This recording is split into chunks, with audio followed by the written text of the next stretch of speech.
శ్రీ సూక్తము 11వ రుక్కు. కర్ధమైన ప్రజాభూత మైసంభవ కర్ధమ శ్రియం వాసయ మేకులే మాతరం పద్మమాలిని. కర్దముడు అనేటువంటి ప్రజాపతి గురించి ఇక్కడ చెప్పారు.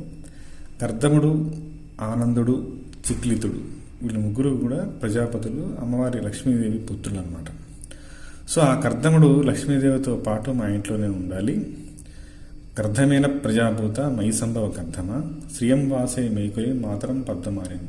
మా కులంలో మా ఇంట్లో ఉండాలి, మాకు వంశం అంతా వృద్ధి చెందాలి అని ఇది బయటికి మనకు కనిపించే అర్థం. లోతుగా గమనిస్తే కర్ధమము అంటే బురద. అంటే ఇప్పుడు మీరు గమనిస్తే మనం ఈ పద్మం అనేది బురదలోనే వస్తుంది, బురద నుంచే పద్మం పుడుతుంది. బురద ఏంటంటే ఇక్కడ మన యోగపరంగా వేదపరంగా మనం ఆలోచన చేస్తే ఈ జలతత్వము భూతత్వము రెండు కలిపితేనే అక్కడ పద్మం జనరేట్ అవుతుంది. అంటే పద్మం మొక్క అయినా పుట్టాలన్నా, బీజాలు నాటుకోవాలన్నా, లేదంటే కొత్త వృక్షాలు పెరగాలన్నా, అంటే మన మొక్కలు పెరగాలన్నా కానీ భూమి భూతత్వము జలము ఈ రెండు కలిస్తేనే విత్తనాలు మొలకెత్తుతాయి, బీజాలు మొలకెత్తుతాయి. అంటే ఏదన్నా ఒకటి సృష్టి జరగడానికి ఈ భూతత్వము జలతత్వము రెండిటి యొక్క కలయిక ఆ ఎన్విరాన్మెంట్ని క్రియేట్ చేస్తుంది. సో ఇక్కడ మనం శరీరపరంగా చూసుకుంటే మూలాధార తత్వం భూతత్వానికి సంకేతం. సో స్వాధిష్టాన చక్రం జలతత్వానికి సంకేతం. ఇప్పుడు మన ఏవైనా సెక్సువల్ ఆర్గాన్స్, తర్వాత యూటరస్, ఇవంతా కూడా ఆ రెండు చక్రాల ఆ ప్లేస్లోనే ఉన్నాయి. అక్కడే సృష్టి జరిగేటువంటి ఏర్పాటు చేయబడింది. సో మామూలుగా ఇప్పుడు మనం బయట వృక్షాలు మనం ఏమైనా చిన్న మొక్కలు నాటాలన్నా కానీ విత్తనాలు వేసి నీరు వేస్తాం.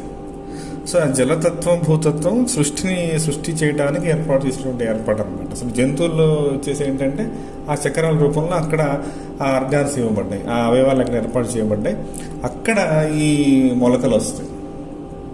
కర్ధమైన ప్రజాభూత మైసంభవ కర్ధమ అంటే ఇక్కడ అది నా వంశవృద్ధి సరిగా జరగాలి, అంటే సృష్టి సరిగా కొనసాగాలి. ఆ ప్రజాభూత ఈ భూతములన్నీ కూడా ఏవైతే ఉన్నాయో అలా జన్మ తీసుకుంటున్నాయి. మైసంభవ కర్ధమ నాలో కూడా ఆ ప్రాంతంలో ఏమైనా ఇబ్బందులు ఏమైనా ఉంటే అవి తొలగిపోవాలి. నాలో ఏమైనా పర్టికులర్గా ఆ ఆస్పెక్ట్స్లో ఏమైనా లోపాలు ఏమైనా ఉంటే వాటిని సరి చేసుకోవాలనేటువంటి ఒక ఇది ఇందులో రహస్యంగా దాగుంది. శ్రియం వాసయ మేకులే. శ్రియం అంటే లక్ష్మీదేవి, వాసయ అంటే ఉండటము, మేకులే అంటే నా కులము. కులము అంటే ఇక్కడ ఏంటంటే ఒకటి పైకి మన వంశము వృద్ధం ఇది ఉంది, మనం సమాజంలో అనుకునే కులం కాదు.